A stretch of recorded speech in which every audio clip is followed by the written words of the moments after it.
हरे कृष्ण हरे कृष्ण राम हरे हरे कृष्ण हरे कृष्ण कृष्ण कृष्ण हरे कृष्ण कृष्ण राम कृष्ण हरे हरे। हरे हरे।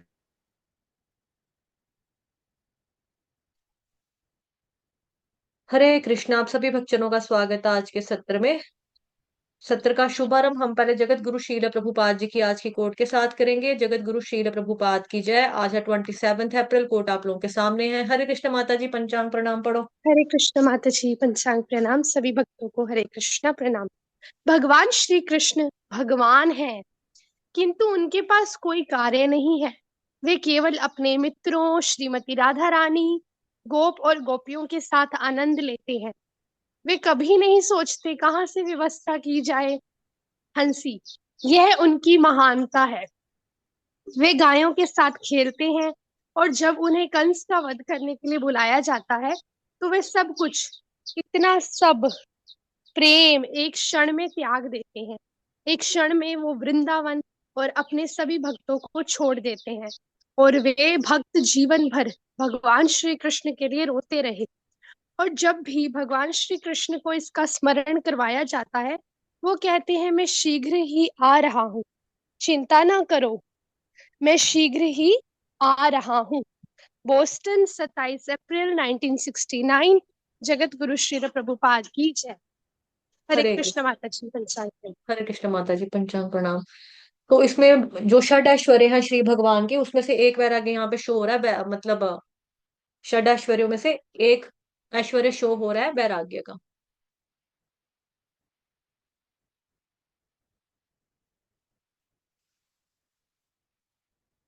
हरे कृष्ण। अभी हम पढ़ेंगे श्रीमद् भगवद गीता यथारूप, अध्याय 10, श्री भगवान का ऐश्वर्य या विभूति योग, श्लोक संख्या 32 को देखने और समझने का प्रयास करेंगे।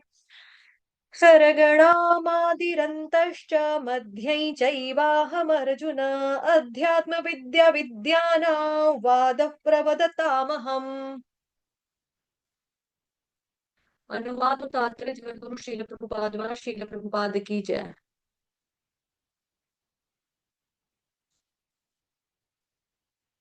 हे अर्जुन, मैं समस्त सृष्टियों का आदि मध्य तथा अंत हूँ। मैं समस्त विद्याओं में हरे अध्यात्म विद्या हूँ और तर्क शास्त्रियों में निर्णायक सत्य हूँ। हरे तात्पर्य पढ़ो माता जी।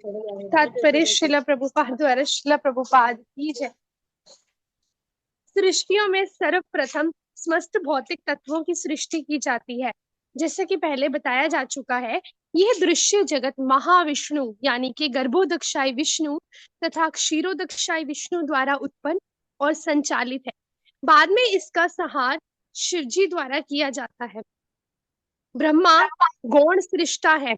सृजन, पालन तथा संहार करने वाले ये सारे अधिकारी परमेश्वर के भौतिक गुणों के अवतार है। अतः वे ही समस्त सृष्टि की आदि, मध्य तथा अंत है। उच्च विद्या के लिए ज्ञान की अनेक ग्रंथ है, तथा चारों वेदों, उनके 6 वेदांग, वेदांत सूत्र, तर्क ग्रंथ, धर्म ग्रंथ, पुराण, इस प्रकार कुल 14 प्रकार के ग्रंथ है। इनमें से अध्यात्म विद्या संबंधी ग्रंथ, विशेष रूप से वेदांत सूत्र, कृष्ण का स्वरूप है। तर्क शास्त्रियों में विभिन्न प्रकार के तर्क होते रहते हैं। प्रमाण द्वारा तर्क की पुष्टि, जिससे विपक्ष का भी समर्थन हो, जल्प कहलाता है। प्रतिद्वंदी को हराने का प्रयास मात्र वितंडा है, किंतु वास्तविक निर्णय वाद कहलाता है। ये निर्णय आत्मक सत्य भगवान श्री कृष्ण का स्वरूप है। श्रील प्रभुपाद की जय। हरे कृष्ण। हरे कृष्ण माता जी। देखो, जो ये चीजें यहाँ बताई जा रही है पहले पैराग्राफ में, ये आपने ग्रंथराज श्रीमद् भागवतम महापुराण का जो शाम वाला बैच है, समाचार वाला, उसमें बहुत डिटेल में ये चीजें बता दी हैं। कल हमने पढ़ा था पहले चैप्टर का दूसरे अध्याय का 25वें नंबर का श्लोक। उससे पहले जो आपने 3 श्लोक देखे हैं, उसमें इसके बारे में डीप वे में चर्चा हो चुकी है ऑलरेडी। ठीक है, तो हम इसकी तरफ अभी नहीं जाएंगे ज्यादा। मेन मेन बता देंगे बाद में। ठीक है। सरगणाम सरगणामादिरन्तश्च मध्यै चैवाहमर्जुन। पहली पंक्ति।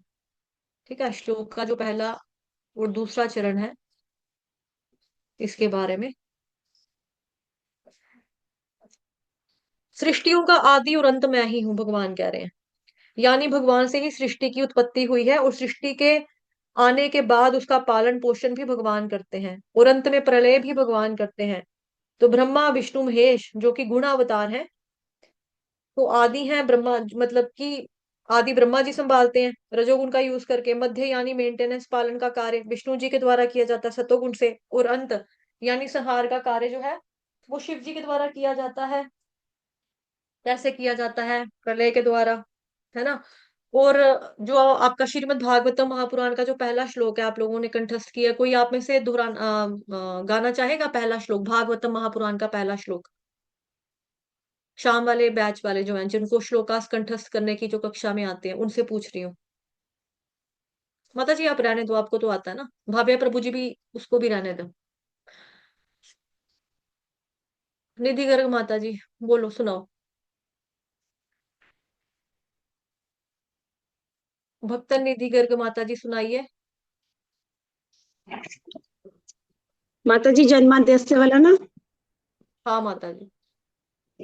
जन्माद्यस्य यतोऽन्वयादितरतश्चार्थेष्वभिज्ञस्वराट् तेने ब्रह्महृदाय आदिकवये मुह्यन्ति यत् सूर्यः तेजो वारिमृदां यथा विनिमयो यत्र त्रिसर्गो मृषा धाम्ना स्वेन सदा निरस्तकुहकम् सत्यम परम धीमहि। हरि बोल। अब आप में से कौन सा डिवोटी है जो इसका अनुवाद सुनाना चाहेगा? देखो श्लोक हो गया, बार बार श्लोक थोड़ा पूछते रहेंगे। अब एक ने गा दिया तो आप उसके बाद हैंड रेस कर रहे हो। मीनिंग कौन बताएगा? मीनिंग वाला हैंड रेस करे जो अर्थ बताएगा। अर्थ, अर्थ किसी को भी नहीं याद? निधि माता जी ने दोबारा हैंड रेस किया या पहले वाला ही है? देखो अर्थ में आता है ना कि जो मेन चीज है यहाँ पे जो कि हमारे तात्पर्य में लिखी गई है, अगर हम तात्पर्य निकालें, तात्पर्य में जो हमने पढ़ा जो भी बताया, और जो भागवतम महापुराण का तात्पर्य या अनुवाद सॉरी बोलेंगे, उसमें बताया जाता ना कि भगवान कृष्ण परम सत्य हैं। समस्त जो व्यक्त ब्रह्मांड है जितने भी, उनकी उत्पत्ति, उनका पालन, उनका संहार, सबका आदि कारण भगवान कृष्ण है। भगवान सब कुछ जानते हैं, डायरेक्ट वे में भी जानते हैं, इनडायरेक्टली भी सब कुछ जानते हैं। भगवान वो परम स्वतंत्र है, क्योंकि उनसे परे और कोई है ही नहीं। तो उन्होंने सबसे पहले ये ज्ञान किसको दिया? ब्रह्मा जी को दिया। वही चीज यहाँ पे बताई जा रही है। ब्रह्मा को दिया, वे ही देखो समस्त सृष्टि के आदि मध्य अंत है। और इनके बारे में हमने पढ़ लिया ऑलरेडी, भागवत महापुराण में आपको चार्ट दिखाया था पूरा, है ना। 2 दिन तक लगातार चर्चा की थी जिस पर। तो वही चीज है जो 3 दिन पहले आप लोगों ने भागवतम की कक्षा में पढ़ी है। गर्भोदक्षाय विष्णु, महाविष्णु, क्षीरोदक्षाय विष्णु, सबके बारे में पढ़ा था। ब्रह्मा विष्णु महेश, उनके बारे में पढ़ा था, है ना। गुण अवतार, लीला अवतार, पुरुष अवतार, मनवंतर अवतार, आवेश अवतार, शाक्त्य अवतार, सबके बारे में हमने पढ़ा था। युग अवतार के बारे में भी पढ़ा था। ठीक है, तो ये हो गया। उसके बाद है जी यहाँ पे अध्यात्म विद्या। अध्यात्म विद्या विद्यानां, ठीक है, अध्यात्म विद्या विद्यानां, मैं समस्त विद्याओं में अध्यात्म विद्या हूँ। अब तात्पर्य में प्रभुपाद जी बता रहे हैं कि टोटल 14 प्रकार की विद्याएं होती हैं। ठीक है, टोटल 14 प्रकार की विद्याएं होती हैं। ठीक है, ये बताया प्रभुपाद जी ने।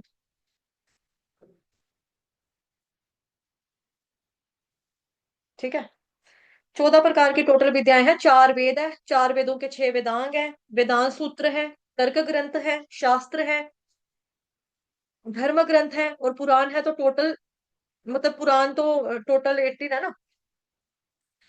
तो भौतिक पढ़ाई को भी विद्या कहते हैं, बट वो जरूरी है जीवन चलाने के लिए, नौकरी करने के लिए, पैसे कमाने के लिए, ताकि परिवार का पालन पोषण हो सके। बट डिसएडवांटेज ये है कि भौतिक पढ़ाई करने के बाद जब मृत्यु होगी तो अगले जन्म में फिर से स्टार्टिंग से ही पढ़ना होगा। 1 मिनट रुकना, मैं खिड़की बंद करूं।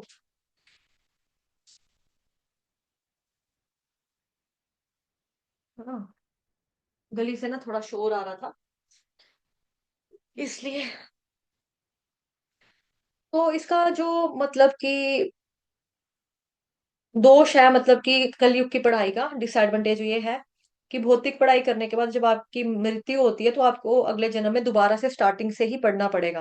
क ख ग 1 2 3 ABC दोबारा वही पढ़ना पड़ेगा। लेकिन जब अध्यात्म शिक्षा कोई लेता है, अध्यात्म विद्या लेने के बाद जब हमारी मृत्यु होगी, यानी कि जब हमारा शरीर छूटे, मतलब कि शरीर निकलेगा, मतलब कि जो शरीर है वो छूट जाएगा, हमारे प्राण जब निकलेंगे, तो तब हमको वापस से शुरू नहीं करना पड़ता। जहां से हमारा अध्यात्म ज्ञान छूटा था, जितना बाकी रह गया था, भक्ति भजन वहीं से शुरू होता है। अध्यात्म विद्या जो है कल्याणकारी है। श्रीमद् भागवतम महापुराण अगर आपको याद होगा तो उसमें प्रभुपाद जी आमुख में भी बता रहे हैं, जो स्टार्टिंग वाले तात्पर्य थे वहां पर भी प्रभुपाद जी बार बार बता रहे थे लगातार कि जो मॉडर्न स्कूल्स हैं वो कसाई खानों की तरह, स्लॉटर हाउस की तरह काम कर रहे हैं। क्यों? क्योंकि उसके उसके अंदर भगवान के बारे में कोई भी ज्ञान, कोई भी जानकारी नहीं दी जाती। और भौतिक पढ़ाई कभी भी खत्म नहीं होती, न्यू न्यू कोर्सेज आते हैं, नई नई डिग्रीज आते हैं, है ना, लॉन्च होते रहते हैं। जैसे कंप्यूटर कोर्स भी अगर आपने किया है, पता होगा आपको, कंप्यूटर कोर्सेज में भी नए नए अपडेट्स, नए नए वर्जन्स, नई नई लैंग्वेजेस आ जाती हैं, है ना, सी सी हैश, जावा, ओरेकल, ऐसी कितनी सारी हो चुकी हैं, विजुअल बेसिक्स, मतलब कि बहुत सारा है। उसके बाद ये कभी खत्म नहीं होता, नया नया नया नया कुछ ना कुछ नया नया लगा रहता है, नया लगा रहता है, मतलब कि हर 4 5 साल के बाद सिलेबस चेंज हो जाएगा। आज ओरेकल वगैरह का उतना काम नहीं है जितना पहले था। विजुअल बेसिक का कम हो गया, विजुअल बेसिक में अपडेशन आ चुका है, वो थोड़ा डिफरेंट हो चुका है। पहले खाली जावा थी, अब जावा, जावा स्क्रिप्ट, जावा हैश, बड़ा मतलब डिफरेंट डिफरेंट कोर्सेज आ जाते हैं ना, सारे अपडेट्स आते हैं, वर्जन आते हैं, लैंग्वेजेस आती है, चलता रहता है ये सारा। तो भौतिक पढ़ाई जो है वो भी कभी खत्म नहीं होती। पहले पहले नॉर्मल लोग 10th करते थे, फिर 12th, फिर उसके बाद ग्रेजुएशन, कॉलेज कोई गया, है ना, जो बाहर की मतलब कि अच्छा प्रोफेशनल कोर्स किसी को करना पड़ता था तो वो इंडिया के लोग भी बाहर जाकर करते थे। जैसे महात्मा गांधी ने भी लंदन से अपनी डिग्री की है उसकी, वकालत की। तो अभी क्या है कि अभी बहुत सारे कोर्सेज हैं, बड़ी सारी चीजें हैं, MBA, MCA, एमटेक, ये बाद में कोर्सेज आए, पहले नहीं थे, है ना। पहले पहले मास्टर कोर्सेज होते थे, वो डिफरेंट होते थे। कोई हिंदी में कर रहा है, कोई इंग्लिश में कर रहा है, कोई फिलोसफी में कर रहा है, तो आर्ट्स वाले सब्जेक्ट्स ज्यादा होते थे। आजकल लोगों को लगता है कि नहीं, आर्ट्स वाला थोड़ा ऐसे ही है, बट ऐसा नहीं है। बट एनीवेज यहाँ पर बात की जा रही कि भौतिक एजुकेशन की, कि वो कभी भी खत्म नहीं होती, आप चाहे सारी जिंदगी पढ़ते रहो।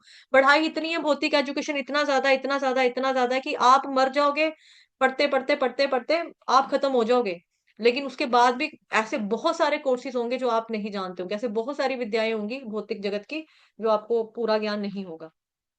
कभी खत्म ही नहीं होती है पढ़ाई, कभी नहीं खत्म होती। इंसान खत्म हो जाएगा, पढ़ाई खत्म नहीं होती।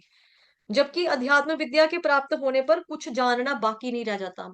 गीता में भगवान अर्जुन को कहते हैं ना कि मैं तुम्हें ऐसा ज्ञान दूंगा कि जिसको जानने के बाद और कोई ज्ञान शेष नहीं बचेगा, है ना।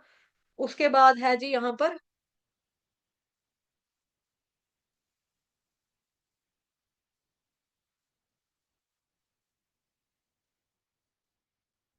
वाद प्रवदतामहम। अध्यात्म शास्त्र, अध्यात्मवादी जो होते हैं ना, वो शास्त्रों के ऊपर जो तर्क वितर्क करते हैं, जो चर्चा करते हैं, जो डिस्कशंस होती हैं, उसको बोला गया यहाँ पे। ठीक है। वाद का मतलब क्या हुआ? स्वाभाविक निर्णय, एक डिसीजन लेना। ठीक है। प्रवाद काम का मतलब क्या हुआ? प्रवादता। महम का मतलब हुआ तर्कों में अहम, यानी कि मैं अहम हूं, मैं हूं। तो तर्क शास्त्रियों में निर्णायक सत्य मैं हूं, भगवान कह रहे हैं। तो अध्यात्मवादी शास्त्रों के ऊपर जो डिस्कशंस होती है, जो तर्क वितर्क देते हैं, वो तर्क शास्त्रियों में मैं निर्णायक सत्य हूं, ये भगवान जी कह रहे हैं। और प्रभुपाद जी तात्पर्य में बता रहे हैं कि तर्क शास्त्र में विभिन्न प्रकार के तर्क होते हैं, जो कि 3 प्रकार के होते हैं। ठीक है। तर्क शास्त्रियों में विभिन्न प्रकार के तर्क होते हैं, 3 प्रकार के। यहाँ पे एक है प्रमाण द्वारा तर्क की पुष्टि। ठीक है। एक आ गया जी आपका, मतलब देखो, जल्प तर्क। इसमें तर्कशास्त्री प्रूफ के आधार पर तर्क करते हैं, एक तरह का डिस्कशन करते हैं। दूसरे पक्ष के भी कुछ पॉइंट्स को ये लोग एक्सेप्ट करते हैं, इसको जल्प कहते हैं। ठीक है। वितंडा का मतलब होता है कि दूसरे पक्ष को सिर्फ हराना ही मकसद हो, तो उसको वितंडा कहते हैं कि ये हार जाए। ठीक है, ये लिखा है, प्रतिद्वंदी को हराने का प्रयास मात्र वितंडा है। और तीसरा है वाद। जब दो भक्त पक्ष, क्योंकि अध्यात्मवादियों के बारे में बात हो रही है ना यहाँ पे, कि अध्यात्मवादी चर्चा करते हैं ये लोग, ये ऊपर लिखा है यहाँ पे। अध्यात्म विद्या हूँ और तर्कशास्त्रियों में निर्णायक सत्य हूँ। तो जो अध्यात्मवादी यानी कि जो दो भक्त होते हैं, भक्तों का जो पक्ष है, जब टॉपिक के ऊपर डिस्कशन कर रहे हैं तो कोई पक्षपात नहीं है, सिर्फ तत्व निर्णय के लिए आपस में जो शास्त्रार्थ विचार विनिमय किया जाता है उसको वाद कहते हैं। तो भगवान निर्णायक सत्य है, तो वाद जो चर्चा है वो भगवान की विभूति है। ठीक है। तो शाम को आज आप लोग आई थिंक मंदिर में जा रहे होंगे, क्योंकि लास्ट संडे भी आप लोगों ने कहा था कि छुट्टी रख दो शाम वाले बैच में। तो अभी आप लोगों से पूछा जाएगा कि आप लोग क्या चाहते हो। ठीक है, बता दीजिए।